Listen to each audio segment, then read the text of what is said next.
Nous allons, sans plus attendre, retrouver notre invité d'aujourd'hui. Notre invité, c'est Julien Perron. Bonjour Julien. Bonjour. Julien, si je ne m'abuse, vous êtes dans le sud-est de la France, c'est ça ? À Montpellier, oui, tout à fait. C'est ça. Vous n'avez pas trop subi les intempéries de cette fin de semaine ? À Saint-Pierre-et-Miquelon, on en a pas mal entendu parler d'intempéries dans le sud-est. Non, ça va, pas trop. Vers chez nous, c'était plus dans le Var. Oui. Nous, on est dans le département de l'Hérault, donc non, ça va. On a été plus ou moins à l'abri. Il y a eu des fortes précipitations et beaucoup de vent. Je crois que c'était la semaine dernière, mais moi, j'étais pas là. J'étais au Canada pour une projection de mon deuxième film, L'école de la vie. D'accord. Bah justement, puisque notre appel concerne le premier film, là, avant de revenir sur le premier film, puisque vous venez de me tendre la perche, L'école de la vie, le deuxième film que vous avez réalisé ? Exactement, oui.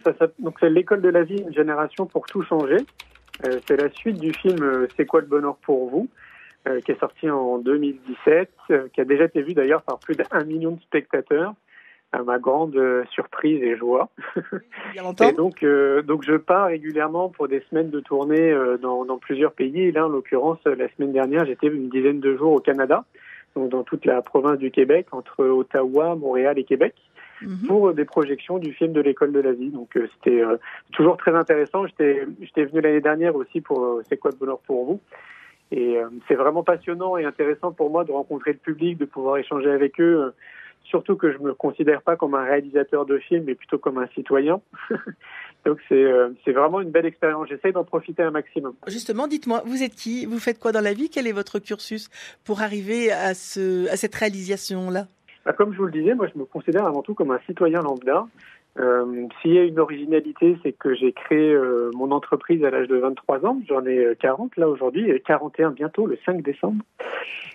C'est vraiment l'originalité parce que à l'époque, à 23 ans, il y avait quand même très peu de jeunes autour de moi qui créaient leur entreprise.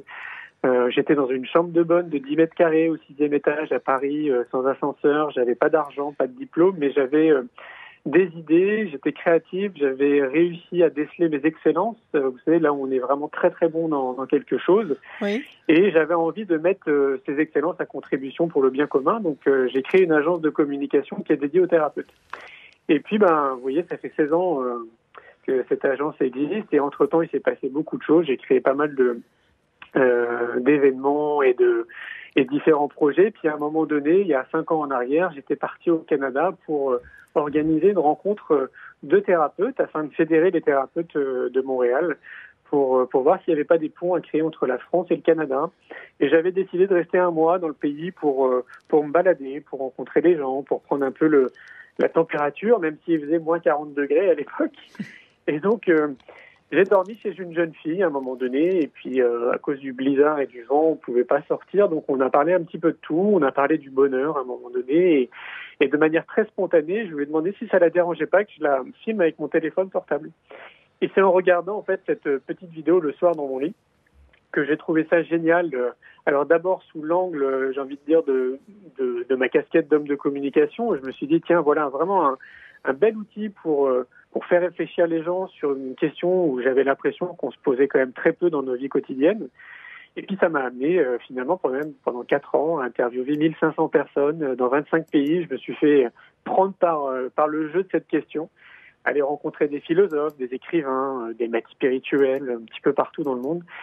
Et puis j'avais pas forcément l'idée d'en faire un film parce que c'est pas mon métier. Moi je me considère plus comme bon en communication et avec une certaine facilité pour fédérer des gens autour de moi, d'où la création de cette agence de communication. Donc j'imaginais pas un jour réaliser un film. Pour moi le monde du cinéma c'est des millions et des millions d'euros pour réaliser un film. Enfin voilà, il faut avoir des compétences techniques. Pour moi c'était même pas pensable.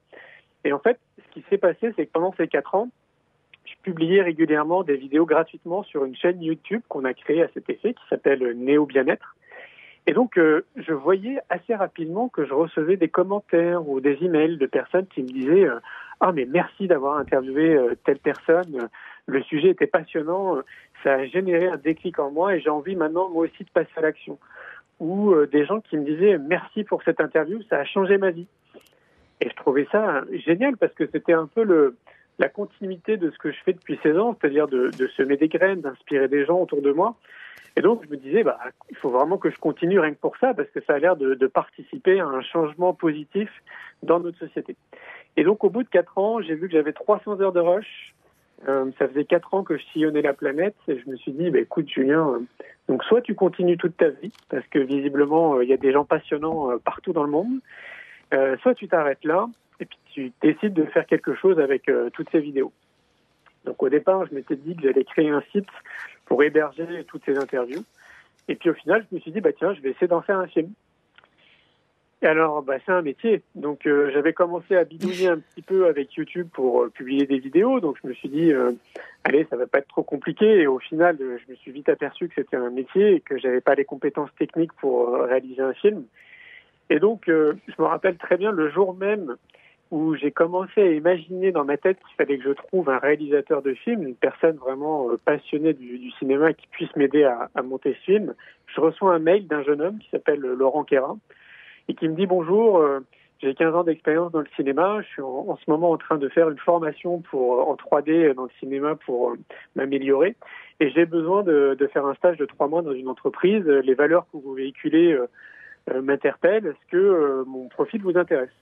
Et alors là, je lui dis, écoutez, je ne sais pas si vous tombez bien, mais figurez-vous que j'ai envie de réaliser un film qui s'appelle C'est quoi le bonheur pour vous ? Et j'ai pas du tout les compétences techniques.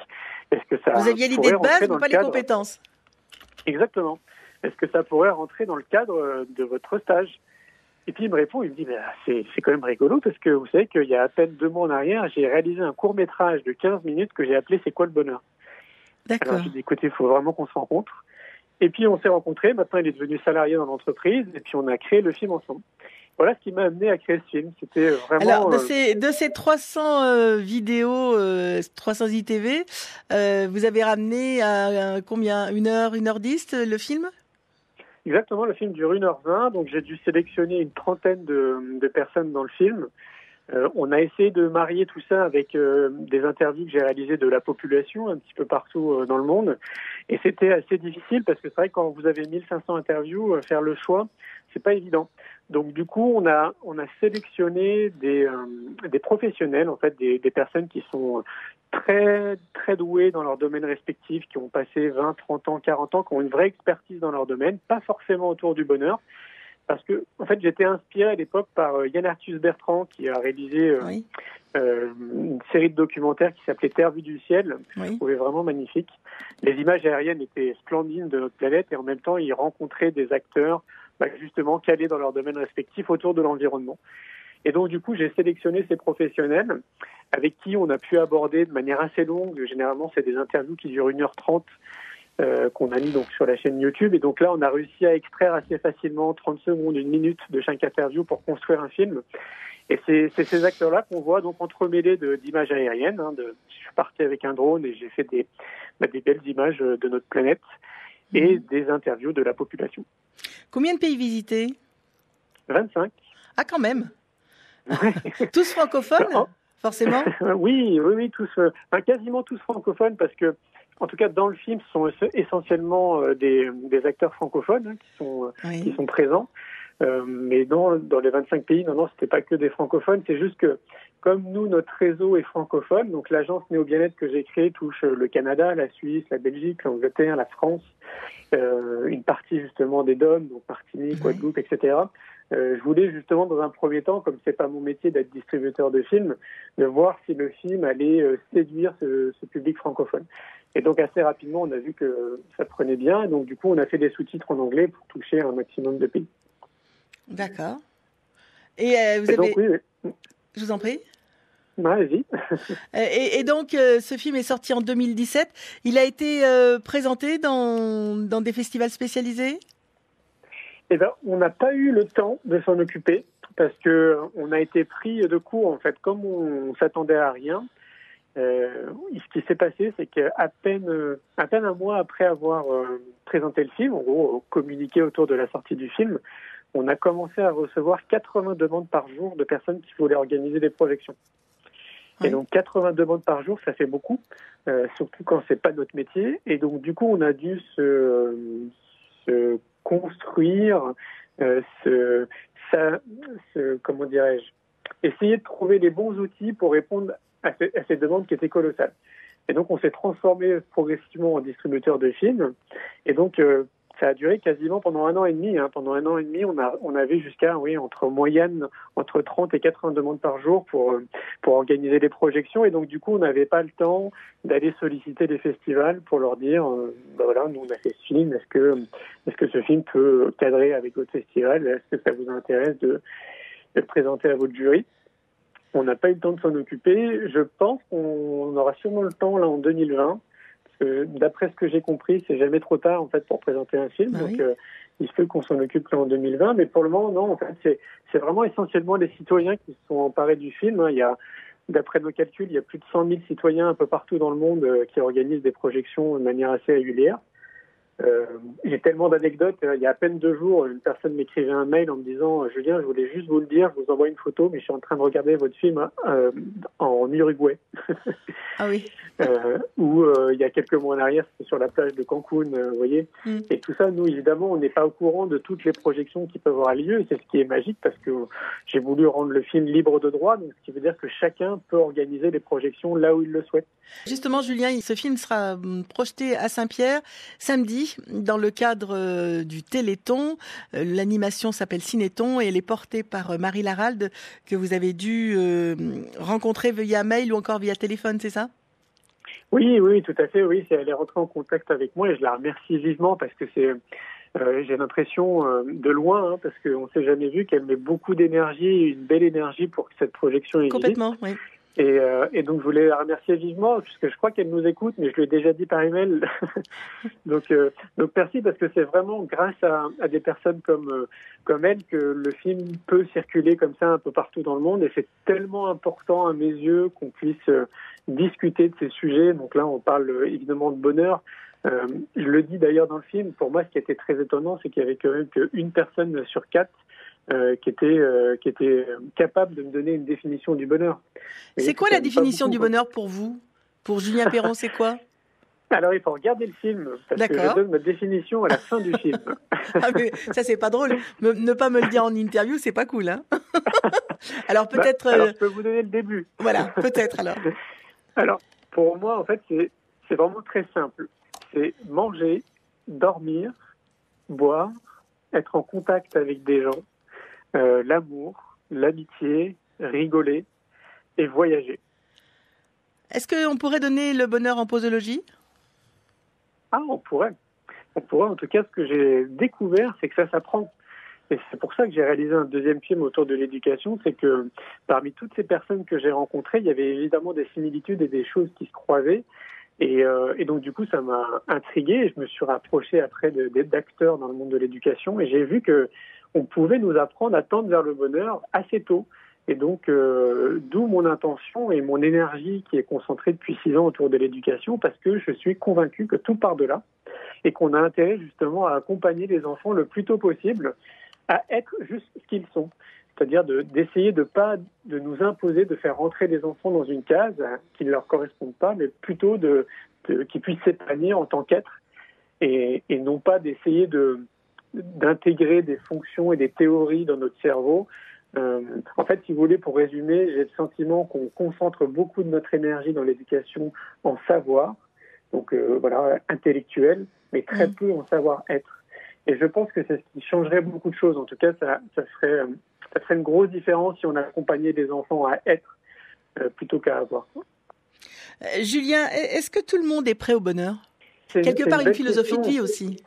Ouais, c'est une belle question parce que quand vous allez dans des pays que nous, on va estimer des pays sous-développés, je dis bien qu'on estime parce qu'on vient avec nos propres filtres. J'ai le sentiment que eux, évidemment, ne se posent pas du tout ce genre de questions. Mais vraiment pas.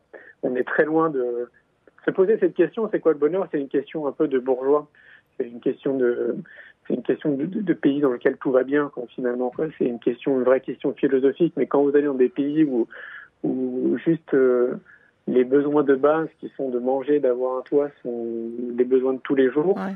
On n'est pas en train de se poser la question si je suis heureux ou si je vis du bonheur ou si j'ai envie d'être heureux.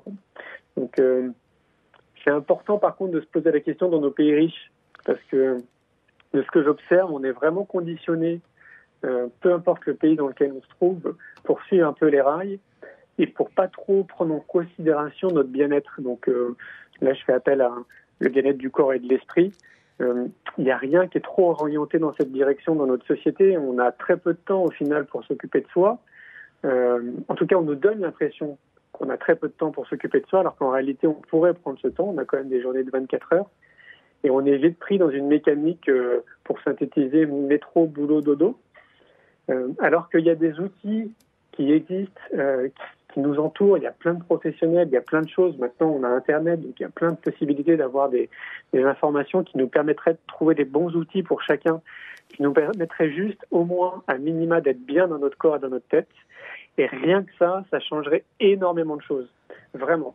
Si chacun comprenait qu'il a la responsabilité de s'occuper de soi, avant de s'occuper des autres, je pense qu'on réglerait déjà beaucoup de choses dans notre planète. Merci beaucoup, Julien. Merci à vous. De nous avoir apporté ces quelques minutes de bonheur. Et je rappelle que le film sera donc diffusé samedi 7 décembre à 14h30 au Centre culturel et sportif. Vous pouvez y retrouver l'intégralité de cet entretien sur la page Facebook de La Matinale. À très bientôt. À bientôt. Au revoir.